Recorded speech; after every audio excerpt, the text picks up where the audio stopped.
Hey guys, this is Jane, and today I want to talk to you about entrepreneurship. Ребят, привет! Сегодня хотела поговорить про предпринимательство. Some of you asked about my first experiences as an entrepreneur and about my early life, and I thought I'd share it with you. Некоторые из вас меня спрашивали, как я стала предпринимателем, и рассказать историю. I think I'll do it in pieces, so I will give it to you kind of chronologically in pieces, little by little, so that it's not boring. Я вам расскажу про себя, про свое начало как предприниматель, но дам маленькими кусочками, небольшими видео, чтобы это не было скучно и все за раз, так не очень интересно. So anyway, when I was a little girl, when I was about 10 years old, I remember distinctly the day that I walked down the stairs, and I remember the stairs in this building were yellow. Я помню, когда я была маленькая девочка, и я шла вниз по лестнице. Помню, что лестница была желтая. И я помню, как я подумала, как было бы классно, чтобы у меня был свой бизнес. And I distinctly remember that thought, that I thought, how cool would it be if I had my own business? I was 10 years old, didn't know anything about business, didn't have really anybody that was successful in business or anything like that, but I thought it would be very cool. На тот момент не было никого из моих близких, у кого был бы свой бизнес, чтобы я что-то об этом понимала, абсолютно нет. Но я помню, что мне жутко эта идея понравилась, и я прям была в ней очень ей была вдохновлена. I was very inspired by that thought that came from nowhere. Then a side note. My first job when I was a little girl, when I was 13 years old, was picking radishes. Теперь небольшое отступление на тему того, как я начинала свой трудовой путь. Моя первая работа была собирать редиску. И редиску я собирала на ферме в Америке. So I was picking those radishes in America on a farm. It was very hot, and we got paid very little. For, I want to say, 12 bunches of radishes, a dozen bunches, we got like 40 cents or something like this. Я помню, что, во-первых, было очень жарко, и платили нам примерно за дюжину, то есть за 12 пучков редиски нам платили, по-моему, 40 центов. То есть, в общем, немного. Было жутко жарко, нужно было каждую редиску не только вытащить из земли и очистить от земли, и потом их все связать и положить аккуратненько все.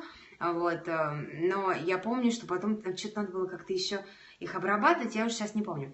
Anyway, it was kind of a complicated thing that you had to do. You had to pull out the radish, you had to clean it off from the soil, then you had to put them together in bunches, and those bunches you had to group together a certain way, then you had to do something else. So that was my first job. It didn't pay much. After that, I worked, that same year, I worked at a printing, some sort of a publishing house. Значит, работала в какой-то типографии. And в то же лето. И платили нам какие-то бешеные деньги, там $3 в час или что-то такое. I think we got paid like $3 an hour, $4 an hour. I don't remember, but I thought it was crazy money. Мне казалось, что просто сумасшедшие деньги.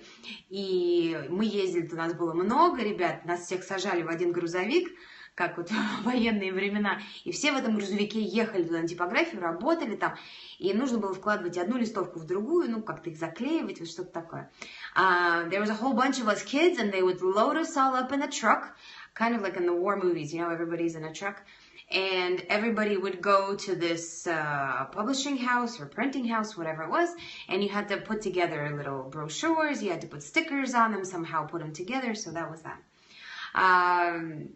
Платили бешеные деньги. I remember crazy money. At the time, I really wanted a job in a fast food place. Я помню, что мне ужасно хотелось работать в скорожалке. And there was a place that I knew that they accepted people. This was maybe a year after that.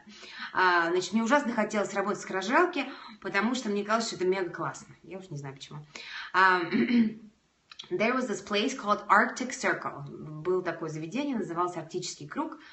Такой мини-Макдональдс, не Макдональдс. И I distinctly remember how I went through the interview process, and they thought I was really good, and I didn't even know. I thought it was like the register job or whatever. Я помню, что я прошла все там собеседования, все, а потом... And then it turned out that they only accepted people when they were 16 or 15, and I wasn't quite. Это было летом, а мне еще на тот момент не исполнилось, ни то 15, ни то 16, меня не взяли. Я помню, это был такой облом, it was so sad.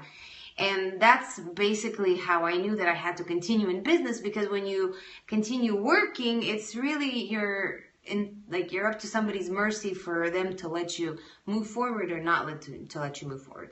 И вот, в общем, как я поняла, что нужно что-то делать самой, потому что, ну вот, блин, тебе все равно все кто-то будет там решать за тебя, там, это можно, это нельзя. И потом было много работ, расскажу про них отдельно. I'll tell you more about other jobs that I've done over the course of the years, but kind of in the back of my mind, I always knew that you have to do something on your own. Всегда знала, что нужно что-то делать самой, because that's really the only way you're not limited to somebody else's ideas. Таким образом, вы не ограничены идеями других людей. Anyway, hopefully the English is helpful and the story is entertaining.